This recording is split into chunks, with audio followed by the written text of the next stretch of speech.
Once Tao Te Ching said, to see the true essence, become desireless.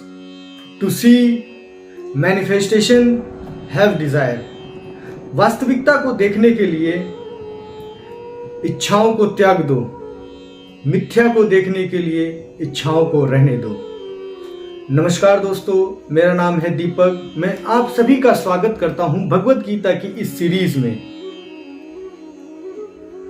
अभी तक हमने first chapter पूरा का पूरा डिस्कस कर लिया है। मेरी आपसे रिक्वेस्ट रहेगी, प्लीज आप जाकर उस चैप्टर को ध्यान से सुने और समझे, ताकि आपको सेकंड चैप्टर समझने में कोई तकलीफ ना हो।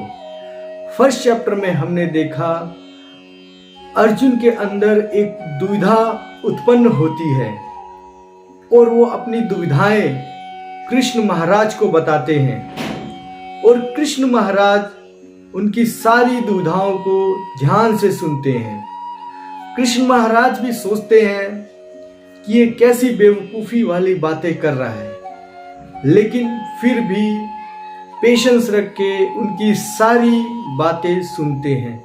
इसीलिए हम पहले अध्याय को अर्जुन विषाद योग के नाम से भी जानते हैं, क्योंकि उस चैप्टर में टोटल अपना अर्जुन क्या कर रहा है, दुख, दुविधा, परेशानी कि वो युद्ध क्यों नहीं लड़ना चाहता, वो सारी चीजें बता रहा है।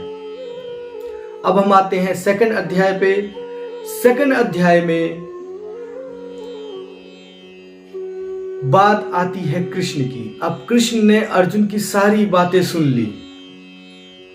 अब कृष्ण को कुछ ना कुछ तो बोलना पड़ेगा, अदरवाइज युद्ध छोड़ेंगे तो क्या होगा, ये आपको पता है कि पूरा का पूरा पांडव कुल ही नहीं बचेगा और हस्तिनापुर का भी सत्यानाश होना ही है। जिस तरीके का राजा दुर्योधन बन के आ रहा है, उभर रहा है, उस तरीके से कृष्ण उनकी सारी बातें सुन लेते हैं। बेसिकली जो सेकंड अध्याय है, सेकंड चैप्टर है भगवत गीता का, इसको हम संपूर्ण गीता का एक सार बोलते हैं। गीता सार जिसे बोलते हैं, वो सेकंड चैप्टर में ही हमें देखने को मिलता है।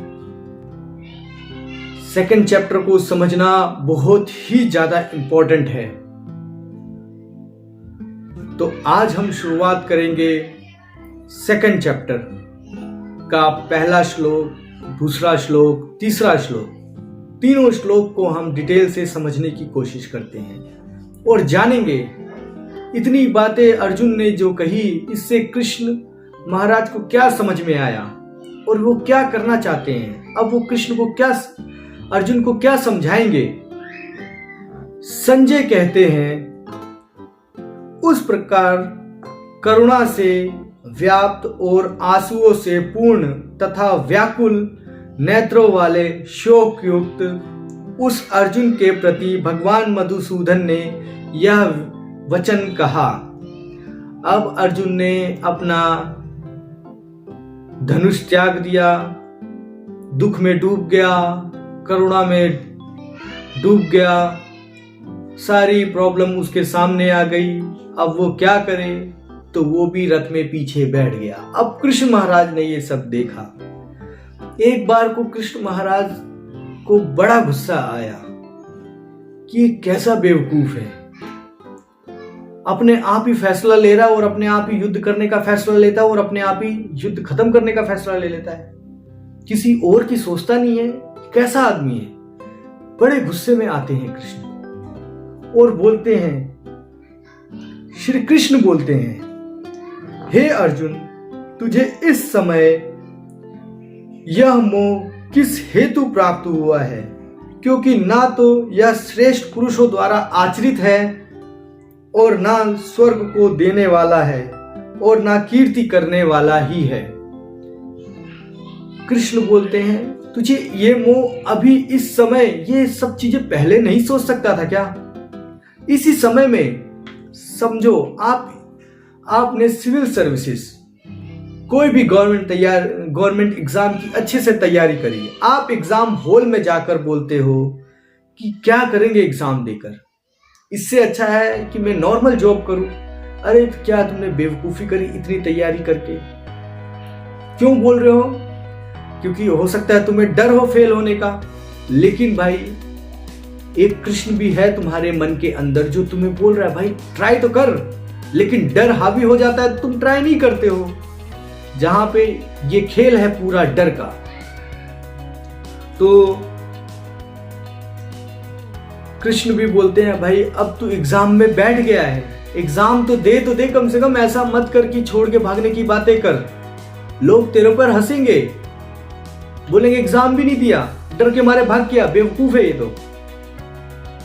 और नॉर्मल लाइफ में हम भी क्या करते हैं, आप ही देखो, अगर आपका कोई दोस्त हो, फैमिली में मेंबर हो, अड़ोसी, कोई भी पड़ोसी हो, अगर वो खूब तैयारी कर रहा है और बाद में एग्जाम ही ना दे, एग्जाम में बैठकर बोले क्या फायदा एग्जाम देकर, दूसरे लोगों को एग्जाम देने दो ना, मैं ऐसे ही ठीक हूं, मैं गरीब ही ठीक हूं, मैं भीख मांग लूंगा, मेहनत मजदूरी कर लूंगा, तो आप उसे क्या बोलेंगे, सब बेवकूफ है, बेवकूफ बना रहा है, कुछ तैयारी की नहीं होगी, डरपोक है, ऐसा ही बोलोगे। सिंपल सी बात है, यही नॉर्मल लैंग्वेज आपकी होगी। तो कृष्ण महाराज भी यही बोल रहे हैं कि भाई इससे तेरा, तू ऐसा सोच रहा है ना कि तेरे को लोग बोलेंगे महान है कि भाई तूने युद्ध छोड़ दिया, तो ऐसा कुछ नहीं होने वाला। वो बोलेंगे डर के भाग गया, क्योंकि डर गया तभी तो भाग गया। दुर्योधन तो नहीं भग रहा, और कोई तो नहीं भग रहे, तेरे चारों भाई पीछे खड़े हैं वो तो नहीं भग रहे, और भी बहुत सारे राजा हैं वो तो नहीं भग रहे, तू अकेला ही भग रहा है। और ये सारी बातें बोलकर फिर आगे कृष्ण कहते हैं, इसलिए हे अर्जुन नपुंसकता को प्राप्त मत हो, तुझमें यह उचित जान नहीं पड़ती। हे परंतप हृदय की तुच्छ दुर्बलता को त्याग कर युद्ध के लिए खड़ा हो जा। कृष्ण को बड़ा गुस्सा आया और वो गुस्से में ऐसी लैंग्वेज यूज कर रहे हैं, नपुंसकता को प्राप्त मत हो। एक बार को सोचो ना, इतना गुस्सा आ गया कि भाई हम बोलते हैं ना, क्या नपुंसकता की तरह हरकतें कर रहा है, लड़ाई नहीं कर सकता, नपुंसक है क्या, हम डायरेक्ट ये बोलते हैं।